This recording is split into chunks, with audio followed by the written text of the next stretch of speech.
Muy bien. Bueno, en esta presentación sobre las viviendas populares de Caracas y su exposición al riesgo, voy a mostrar el producto de varias investigaciones y publicaciones que hemos hecho en años anteriores, ¿no?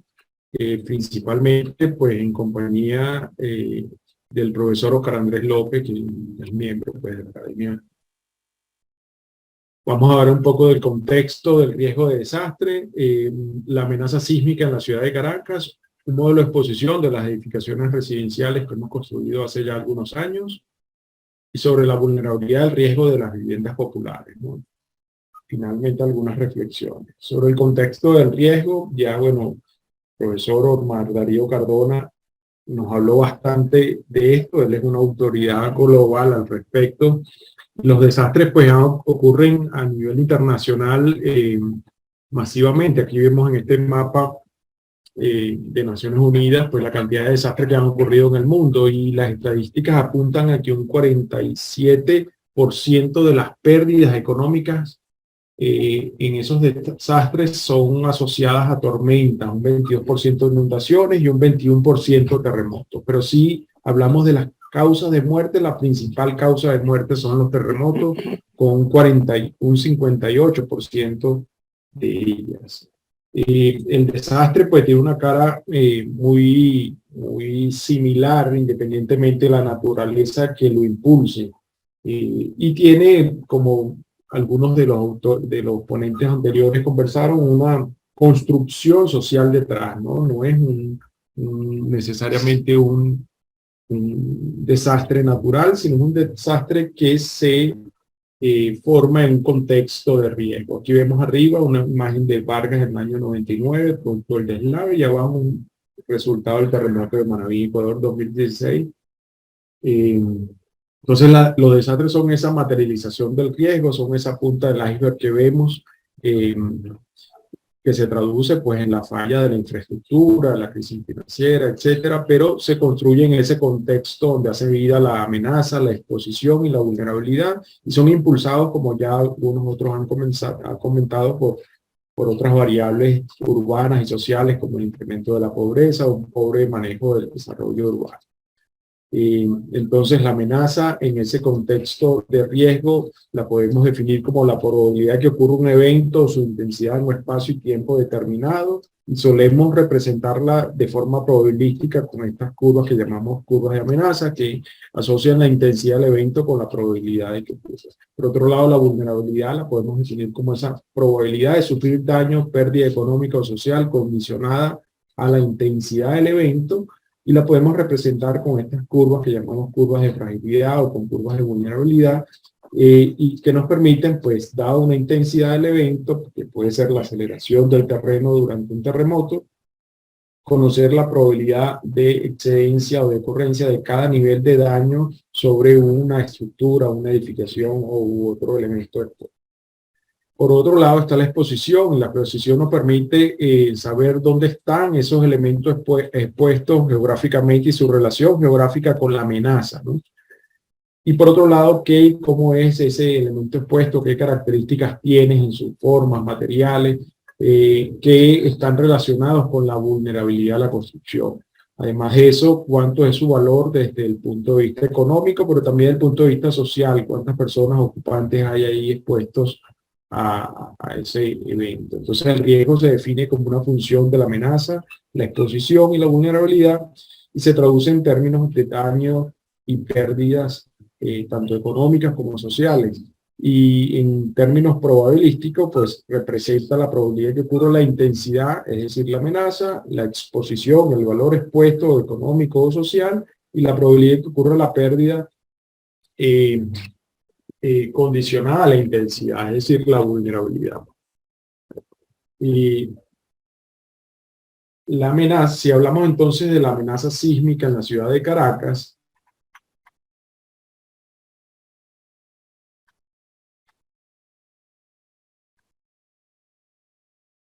bien identificada en contexto global, el contexto de Sudamérica, y en Venezuela también está muy bien identificada. Aquí vemos el mapa de la norma Covenin del año 2001, la norma de edificaciones sismoresistentes, Y vemos este mapa publicado por Funvici, cómo se correlaciona bastante bien las zonas sísmicas que vemos acá en colores. Hay 8 mapas, habían 8 zonas en este mapa con la ubicación de los sistemas principales de fallas sísmicas del país. Aquí vemos esta zona sísmica, es la número 5, una de las más altas, y luego la 6 y 7 allá en el estado Sucre, al noreste de Venezuela, ¿no? Las zonas de mayor amenaza sísmica. En la nueva norma CONINF para construcciones sismoresistentes, ahí tenemos ahora un mapa que no es de zona, es un mapa de isoaceleración, de curvas de isoaceleración. Si vemos un detalle acá en Caracas, pues vemos que podemos tener aceleraciones acá en el orden de 0,30, 0,27, 0,28 veces la gravedad en esta identificación, quizás mucho más detallada, mucho más precisa de la amenaza que tenemos ahora. También en Caracas, pues contamos con un mapa de microzonificación sísmica que permite incorporar con más detalle aquellos aspectos geológicos, geotécnicos, geofísicos del Valle de Caracas y identificar en estas microzonas los posibles efectos de amplificación dinámica de la vibración dinámica durante un terremoto. Aquí vemos las zonas 6 que podemos identificar en los Palos Grandes, en Chacao, en San Bernardino. Son zonas donde hay depósitos de sedimento importantes. Vemos acá un punto en alguna edificación y hacemos una sección transversal. Vamos a ver acá que en esa zona 6 pueden haber entre 200 y 300 metros de profundidad de sedimento que son causantes de una amplificación en la vibración, especialmente de edificios altos o flexibles, ¿no? Una de las motivaciones de estas investigaciones nace en el terremoto del año 67 y está asociada pues al colapso particularmente de 4 edificios en esta zona entre 10 y 12 pisos, edificios que eran bastante flexibles, bueno, y eran además vulnerables por ser diseñados y construidos con normas muy antiguas que hoy sabemos no eran suficientes para dar garantía de la seguridad que esperamos doten las nuevas normativas. En este proyecto de microzonificación sísmica de Funvici, publicado en el 2009, también hay una evaluación del potencial de riesgo de deslizamiento asociado a las pendientes. Aquí vemos el mapa de pendiente. En primer lugar, bueno, se involucra también los posibles efectos de amplificación topográfica que pueden haber, además de los efectos de amplificación por depósitos de sedimento en el valle, pues los efectos de amplificación topográfica que pueden haber en las zonas de laderas de la ciudad. Y aquí vemos en este mapa las pendientes.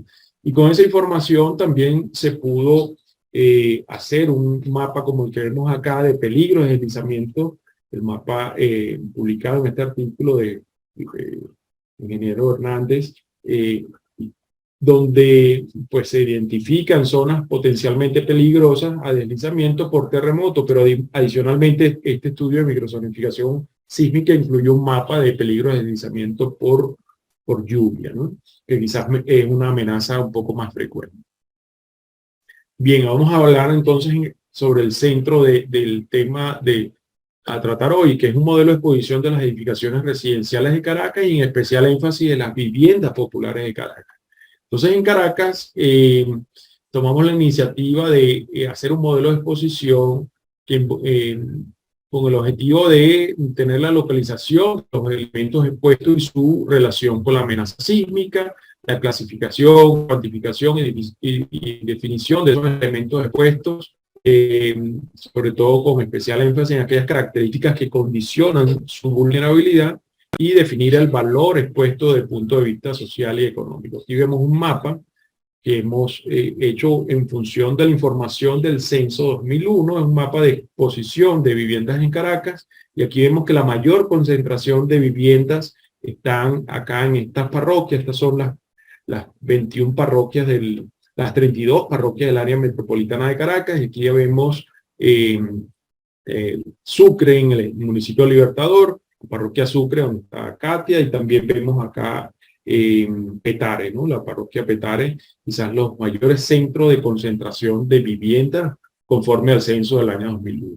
Entonces un modelo de exposición implica inventariar la cantidad de viviendas que hay en la ciudad, y es un reto muy complejo en una ciudad tan grande como esta, intentar tener un inventario muy detallado en un sistema de información geográfica. Eso implicaría, bueno, que hagamos inspecciones de la escala de construcción, que identifiquemos el número de pisos, el año de construcción, el tipo estructural, las irregularidades y otras características, y que además con la ubicación geográfica lo correlacionemos con la amenaza o con las múltiples amenazas que pudieran haber aquí. En este caso, el tema sísmico, pudiéramos relacionarlo con la microzona sísmica en la cual se encuentra, conocer la profundidad de sedimento que puede haber ahí, o la pendiente de ubicación, o el sitio respecto a un mapa de deslizamiento, y otras variables que condicionan la amenaza. Eso es un reto muy interesante. Eso lo hemos logrado hacer a pequeña escala. Esto que vemos acá es el casco histórico de Caracas, de la Plaza Bolívar, el Capitolio, y logramos aquí hacer un número de inspección alrededor de 200, 300 inspecciones para hacer ese modelo de exposición a muy pequeña escala en la parroquia. Esta es la parroquia Catedral de Caracas. Hacer eso en las 32 parroquias es un reto muy complejo, entonces nace la necesidad de hacer un modelo basado en estadística, en información satelital, en información, en muestreo de inspecciones. Y entre las cosas que principalmente hay que identificar para este modelo está las tipologías estructurales que usamos frecuentemente en Venezuela y especialmente en Caracas. Y aquí vemos las tipologías que podemos decir son quizás más formales, las que más usamos formalmente con proyectos de ingeniería. Son estructuras de pórticos de concreto, de vigas y columnas de concreto, o de estructuras con muros de concreto armado o reforzado, o en una menor cuantía las estructuras metálicas o de acero que usamos en ocasiones para edificios de vivienda formalmente. Y esto lo hacemos aplicando normativas para el diseño y construcción de estas viviendas, pero en general la población, que es lo que tratamos hoy en este foro, la población está construyendo por su cuenta también construcciones que esperaríamos fuesen de mampostería formal, mampostería confinada, quizás como este tipo de construcciones, pero bueno, no necesariamente son así. Encontramos estructuras de mampostería no confinada, o este sistema que hemos llamado mixto de mampostería y miembros o elementos de concreto, pero de muy baja calidad constructiva. Hemos logrado hacer extracciones de núcleos de concreto y ensayos del concreto en este tipo de vivienda, y encontramos que las resistencias son muy bajas respecto a las resistencias que esperaríamos para edificios formales. Entonces, por más que geométricamente consigamos aquí algunos elementos de columnas, realmente la resistencia o la calidad de ese material es muy bajo y no podemos considerarlo totalmente como una estructura porticada en muchos casos. Y adicionalmente otros tipos de construcciones que podemos encontrar en algunas zonas quizás más al interior del país, pero aquí en Caracas puntualmente algunas zonas también asociadas a estructuras de paredes, de tierra, que pueden ser también construidas de una manera más popular, ¿no? En general, en este tipo de modelos hacemos una clasificación de la antigüedad del edificio. Acá hemos hecho para los edificios formales una clasificación por antigüedad asociada a las normas de cada época, pero también hacemos una clasificación por el número de pisos, la altura que tienen. Hacemos, en el caso de las viviendas populares, hemos clasificado 1, 2, hasta más de 3 pisos identificamos en Caracas, y también sobre la pendiente de terreno en el que se puede encontrar ubicado, o el efecto potencial de sitio de acuerdo a la información como la de la microzonificación.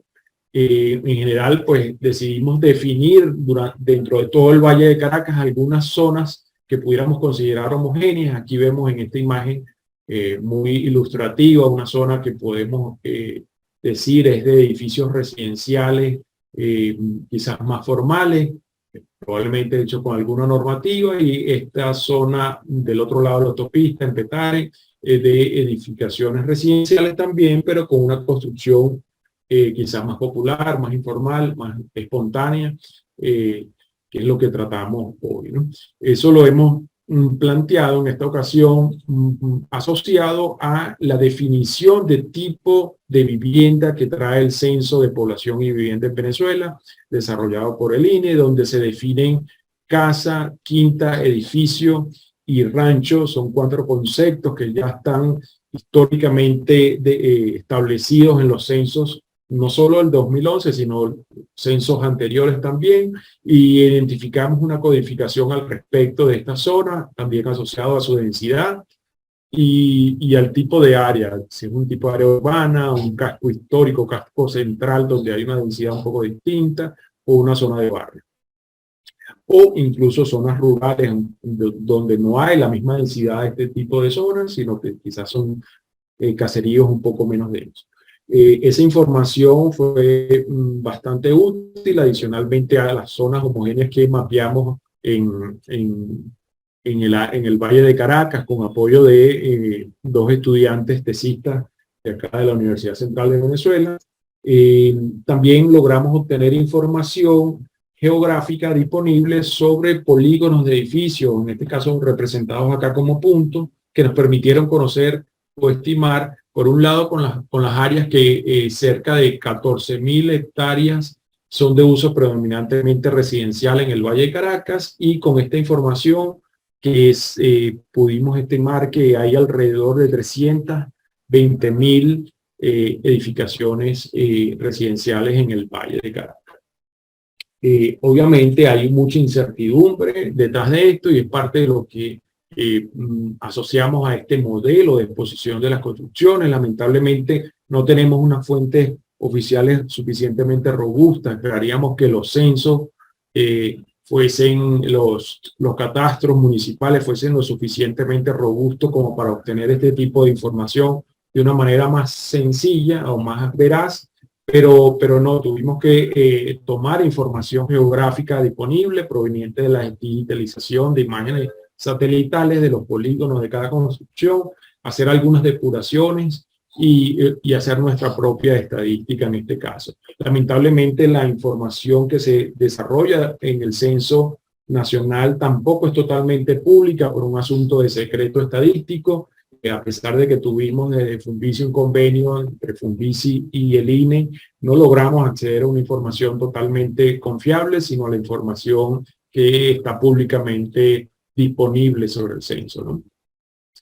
Con esta información de las zonas homogéneas decidimos hacer una estimación del valor expuesto desde el punto de vista económico, estimando pues, valores promedio de costo de construcción por metro cuadrado asociado al tipo de vivienda conceptualizado en el censo. Eso nos permitió hacer posteriormente una estimación de las pérdidas económicas. En general, en esta información logramos obtener que hay alrededor de 2.900.000 personas expuestas en 912.000 unidades de vivienda. Este es uno de los retos que nos encontramos. El Censo de Población de Vivienda define su información, su estadística a partir del concepto unidad de vivienda, pero sabemos que en un edificio multifamiliar pueden haber 20, 30, 40 o hasta 100 unidades de vivienda, y nosotros nos interesa cuantificar la cantidad de edificios. Eso fue parte del reto que tuvimos que afrontar en este caso. Entonces la información del censo nos produjo que de esas 912.000 unidades de vivienda, 55% eran casas, 36% apartamentos en edificios, 5.2% quinta y solo 3% ranchos. Y la primera conclusión que extrajimos es que como el censo de población y vivienda es de autodeclaración, las personas no responden que su vivienda efectivamente es un rancho, sino que es una casa, ¿no? Hay un sentido de pertenencia de su casa, y este 55% probablemente definido como casa corresponde a las viviendas populares. Y quizás este 3% ranchos quizás son viviendas muy precarias, de materiales muy precarios, de latón o de algún tipo de material muy no consolidado, ¿no? De la información geográfica, en contraste a la información del censo, pudimos obtener que en el Valle de Caracas pueden haber 320.000 edificaciones, y usando la información de las 912.000 unidades de vivienda, pudimos estimar que realmente pudiera corresponder 70.95% las casas, teniendo una tasa de 2.2 viviendas o unidades de vivienda por cada casa,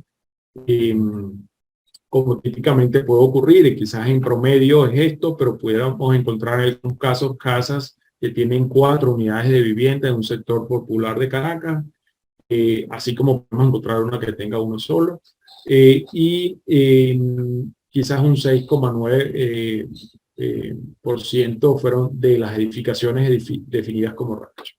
Fíjense que el número de edificios baja drásticamente de 36 unidades de vivienda a 11 edificaciones o edificios, porque bueno, se está asumiendo en promedio que hay 9.3 unidades de vivienda o apartamentos por edificio en la ciudad de Caracas. Esta información entonces geográfica y estadística del censo la complementamos, decidimos complementarla con un muestreo de inspecciones, y en Funvisi, en este proyecto que llamamos Sismo Caracas, decidimos desarrollar una metodología para inspeccionar edificios que se reduce en esta planilla, y que también lo llevamos a una aplicación móvil. Decidimos hacer capacitación técnica de estudiantes y funcionarios de protección civil que nos acompañaron en este proceso de inspección, y entre las características estaba la identificación de la ubicación de cada edificio respecto a la ladera o a los taludes, también el tipo estructural y en general, además de los tipos estructurales más formales de pórtico, de concreto o acero, también apuntamos a aquellos sistemas de mampostería confinados, puedan ser asociados a algo como lo que vemos acá, o el sistema de mampostería no confinada totalmente, donde no encontremos sino solamente bloques, o este sistema, que es el sistema que llamamos sistema mixto de pórtico y mampostería de baja calidad de construcción, que es el sistema que como más predominante que encontramos en la ciudad de Caracas, y podemos encontrarlo de viviendas de un solo nivel. Vemos que aquí hay una especie de machón y viga de corona, pero también podemos encontrarlo acá de 4 o hasta 5 niveles, ¿no? Como vemos en esta imagen. Además de eso, bueno, aquellas viviendas de materiales un poco más precarios, o de bahereque, o de materiales de construcción más precarios como zinc, madera, etc. A características estructurales o de irregularidades que podamos encontrar en este tipo de estructuras también se pueden identificar con esta planilla, así como las patologías o grado de deterioro que podamos encontrar, agrietamiento, corrosión, que puedan ser condicionantes de la vulnerabilidad de esa construcción. Aquí vemos entonces la aplicación móvil nos permite dar la ubicación geográfica de la vivienda inspeccionada, y además identificar su uso, su tipo estructural, los ocupantes, el año de construcción y las demás características que hemos mencionado. Luego del proyecto Sismo Caracas, tuvimos la oportunidad de participar en la iniciativa de la Fundación GEN, de la Fundación Global Earthquake Modeling, un proyecto de evaluación de riesgo en Sudamérica, y tuvimos la necesidad de hacer una equivalencia entre las tipologías estructurales que concebimos para el proyecto Sismo Caracas en Funvisi con la taxonomía o tipología que la Fundación GEN, la Fundación Global Earthquake Model, ya tenía. Entonces, las estructuras de pórtico son identificadas por la Fundación GEN como esta codificación que vemos acá, CR, concreto reforzado. Acá están los de concreto reforzado, pero de muro, o estructuras S son las estructuras de acero, steel, y nuestras viviendas son sistemas populares, que son sistemas mixtos de pórtico y mampostería de baja calidad constructiva, se definieron con esta codificación, que es la taxonomía GEN, MUR y MCF. Bien, en esta ocasión de este proyecto con la Fundación GEN, pues definimos una amplia gama de tipologías con la taxonomía GEN. Acá está su definición, y entre esas vemos acá los sistemas mixtos de mampostería, de bloque hueco y pórtico de baja calidad constructiva asociados a nuestras viviendas populares, ¿no? Aquí vemos entonces el muestreo que hicimos de inspecciones. En total se habían hecho 1.130 inspecciones en el proyecto Sismo Caracas entre el 2012 y el 2015. Este proyecto se coordinó desde Funvisi y luego con el proyecto con la Fundación YEN pudimos hacer 2.102 inspecciones más entre el 2015 y el 2016 con el apoyo de estudiantes, con servicio comunitario, pasantía y funcionarios de protección civil. Acá vemos en amarillo las inspecciones de Sismo Caracas y en azul las inspecciones que hicimos con el proyecto de la Fundación YEN y el convenio con Funvisi, ¿no? Esa información pudimos correlacionarlas entonces con las zonas homogéneas que planteamos en función del tipo de vivienda del INE. Casa, casa quinta, edificio y rancho. Aquí vemos las zonas de casa, están en las periferias que vemos acá, que son nuestras zonas populares, nuestras zonas de barrio. Quizás acá las zonas azules de edificios las vemos para acá en las zonas más planas del Valle de Caracas, zonas de casa quinta por este sector. Aquí vemos una relación geográfica que hacemos con la zona de edificios, zonas de casa o zonas de... Bien, aquí esta es la cantidad de edificaciones entonces que se estimó para la zona homogénea del total de las 320.000. Aquí vemos las zonas de barrio, representa la mayor cantidad de viviendas que pudimos identificar.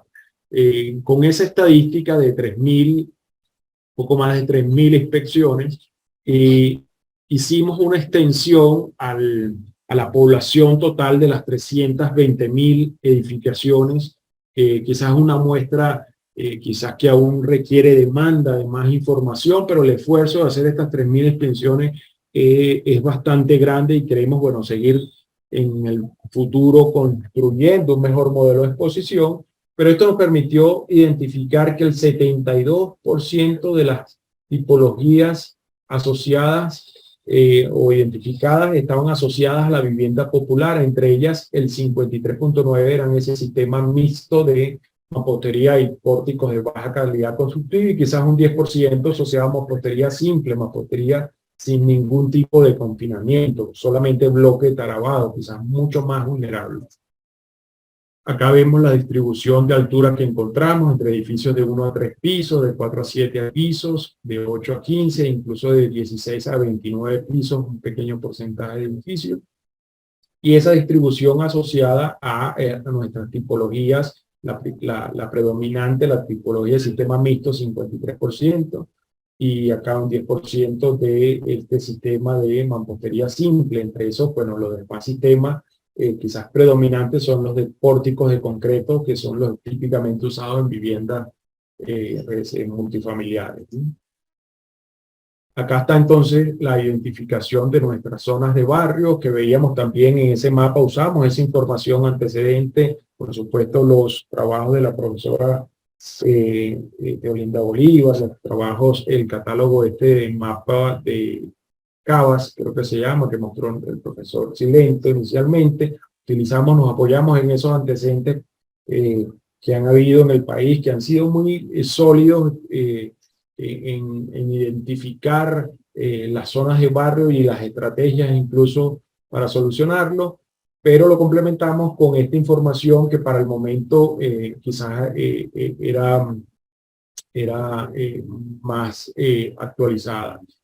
De las 320.000 entonces edificaciones, identificamos 169.576 como viviendas populares del sistema mixto de pórtico y mampostería de baja calidad constructiva. Nos concentramos en ese sistema que es el más predominante en nuestras zonas de barrio para hacer una evaluación de la vulnerabilidad y el riesgo de esas viviendas populares,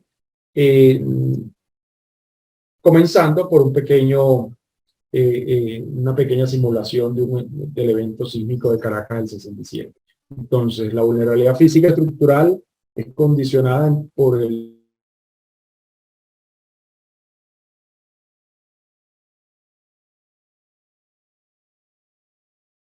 de baja calidad constructiva, tanto el bloque como el concreto que se pueda usar acá, pero también en muchos casos al año de construcción o antigüedad, a los efectos de sitio, o la existencia de irregularidades, patologías o deterioro que pueda tener cada vivienda, ¿no?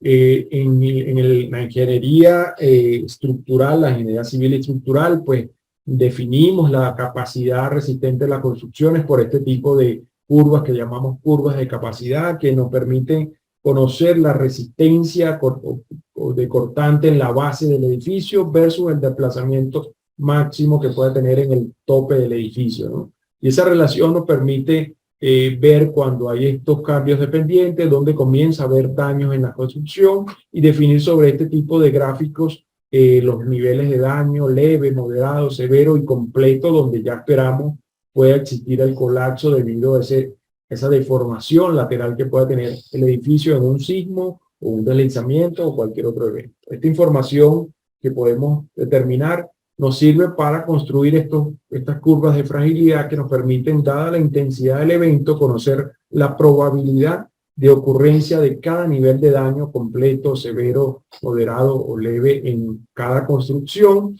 y a partir de ellas podemos construir curvas de vulnerabilidad para determinar la pérdida social. Son curvas que nos permiten conocer, dada la intensidad del evento, la cantidad de víctimas probables que pueda haber sobre esta construcción, basado en estadísticas de sismos pasados, y también curvas de vulnerabilidad para determinar la pérdida económica directa producto del daño sobre cada edificio. Dada la intensidad, pudiéramos conocer cuánto es la pérdida en términos del costo de reposición de cada edificio. Bien, en el caso de las viviendas populares, pues ya hemos dicho, identificamos distintos tipos. El predominante es este tipo de sistema mixto de pórticos y mampostería de baja calidad.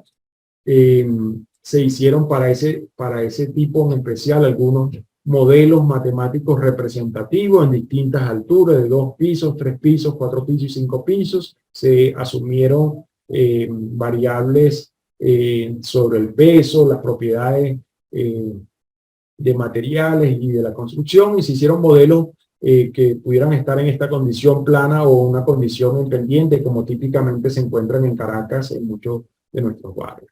Esta información de esos modelos matemáticos nos permitió construir modelos de fragilidad para cada tipo de altura, de condición de sitio incluso, y lo pudimos calibrar con información experimental que se produjo en el año 2001, un proyecto financiado por JICA, por la Agencia de Cooperación Internacional, donde se construyeron prototipos como esto en un barrio de Caracas y hecho por los propios habitantes con las características con que tradicionalmente se construyen las viviendas, y fueron sometidos a un ensayo en sitio, un ensayo real de empuje lateral, y se construyeron esas curvas de capacidad experimentalmente, que nos permitieron calibrar nuestros modelos matemáticos, nuestras simulaciones del edificio. Esa información entonces nos permitió construir curvas de fragilidad para obtener probabilidad de daño y curvas de vulnerabilidad que nos permiten estimar la pérdida económica y social, ¿no? Entonces retomamos el modelo de exposición de los barrios de Caracas. Acá tenemos esas 169.000 viviendas expuestas en todo el área metropolitana de Caracas. Tenemos un modelo de vulnerabilidad, de fragilidad y de vulnerabilidad desarrollado principalmente por el profesor Oscar Andrés López, que fue publicado en este capítulo, el capítulo 9 del libro sobre el terremoto de Caracas, los 50 años, en un libro impulsado por la CAF y por la Academia de Ingeniería. Con esa información hicimos adicionalmente una simulación del terremoto de Caracas de 1967, un terremoto de 6.6, conocida, estimamos la longitud de ruptura que pudo haber tenido. Profesor Gustavo. Sí, ya estamos terminando. Sí, porque estamos excedidos ya de tiempo y tenemos que avanzar. Gracias. Sí, en esa simulación logramos estimar la aceleración probable en el Valle de Caracas. Aquí vemos 0,10 G entre 0,2 y 0,7 G. Tenemos la cantidad de edificios expuestos a cada aceleración de ese escenario sísmico, y con esa información podemos entrar en las curvas de fragilidad y vulnerabilidad, y logramos estimar que el 2% de las viviendas populares, de las 169.000 viviendas, pudieran colapsar. El 6% del valor expuesto sería la pérdida económica, y que pudieran haber en general cerca de 6.500 víctimas. Eso es el terremoto de Caracas en 1967, que produjo aceleraciones de 0,10, pero ya veíamos que en Caracas se esperan sismos como el sismo de diseño de la norma en el orden de 0,30 G. 0,30 G es la aceleración que puede desarrollar el terremoto, una simulación del terremoto de Caracas de 1812, donde el escenario de riesgo sería, o de desastre sería mucho más impactante que este. Esperaríamos probablemente resultados muy drásticos sobre las viviendas populares de Caracas. Eso es un trabajo aún por hacer. Como reflexiones finales, los desastres no son naturales, son el producto de ese contexto de riesgo, que además de la amenaza natural, pues está muy determinado por la exposición de nuestras construcciones, de nuestra población, y por la vulnerabilidad con que hacemos nuestras edificaciones. La alta exposición y vulnerabilidad de las viviendas populares representan las principales determinantes del riesgo de desastre en este caso. Y finalmente hay que decir que en Caracas hemos avanzado mucho en estudios, como hemos estado viendo, pero nos queda mucho por hacer para reducir efectivamente la vulnerabilidad del riesgo. Y eso es, bueno, poner en práctica estos proyectos masivos de rehabilitación integral de estos barrios que han, pues, algunos comentado. Bueno, muchas gracias por la atención, y muchas gracias a la academia por este foro tan importante.